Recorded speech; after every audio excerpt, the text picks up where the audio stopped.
Good news nga ito sa lahat ng fans ng San Miguel Beermen, partikular na sa bagong player ng San Miguel Beermen, ang number 76 pick na si Kit Jimenez. Ayon kasi sa mga report ay makakapaglaro na ito sa San Miguel Beermen, lalong-lalo na sa magiging laban nila o ang unang laban nila sa Commissioner's Cup sa Wednesday kontra NLEX. Clear na nga itong si Kit Jimenez na maglaro sa San Miguel Beermen.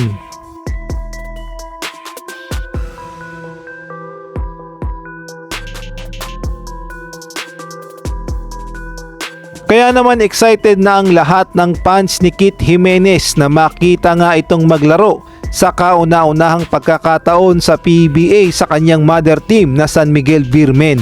Masayang masaya din ang kanyang mga teammates sa San Miguel Beermen sa wakas at makakapaglaro na itong si Kit Jimenez.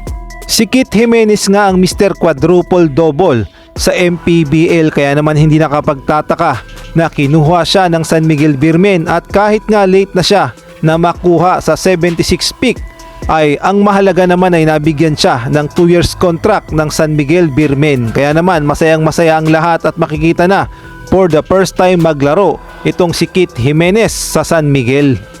At for the first time din ay makikita nating sabay nang maglaro si The Bro, Terence Romeo at gay na rin itong si Kit Jimenez. At meron pang ang mensahe itong si The Bro para kay Kit Jimenez. Actually, mas magaling pa yata sa akin, mas magaling yata sa akin talaga si Kit eh. Pero siguro matanda na ako. Kumbaga, dati siguro nung kabataan ko, parang yung mga ginagawa ni Kit ngayon, parang hirap, hindi ko na ganong nagagawa. Parang last time ko na nagagawa yung ginagawa ni Kit. Mga 23, 24 years old pa ba ako eh. Ayun, medyo, alam mo yun. Pero kaya ko pa naman mag-compete, kaya ko pa naman sumabay. May mga reason ba sa kanya? Oo, madalas kami mag-usap. In-advisean ko siya na sabi ko sa kanya madali na marami na ang harap magpunta ng PBA and madali magpunta ng PBA. Ang problema, mahirap tumagal. So, manap ka ng way kung paano ka tatagal sa PBA and make sure mo na tatagal ka na nagdo-dominate ka, na gumagawa ka ng sarili mong name. Hindi yung like, parang normal ka lang na player, normal ka lang na PBA player. Sabi ko, huwag kang makontento na parang role player or saktong.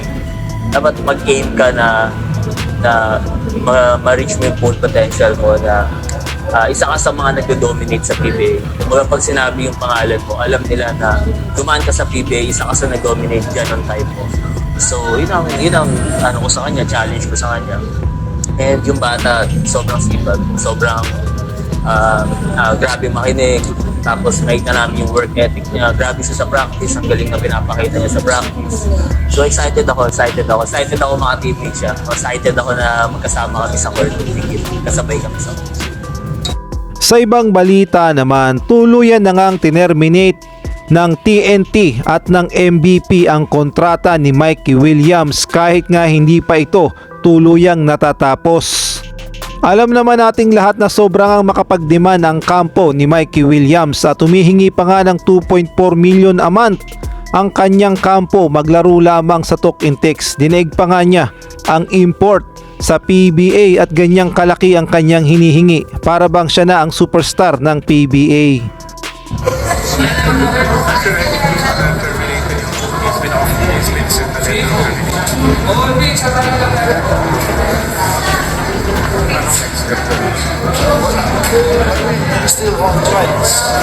Kaya naman sabi nga ng MVP Group ay willing na silang ipamigay itong si Mikey Williams sa ibang kumpanya.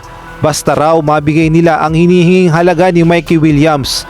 At yung ipapalit daw kay Mikey Williams ay dapat daw ay kasing lakas din ni Mikey Williams. Ang tanong naman dyan, sino naman kayang magkaka-interest na PBA teams dito kay Mikey Williams? Alam naman nating lahat na malakas naman talaga itong si Mikey Williams.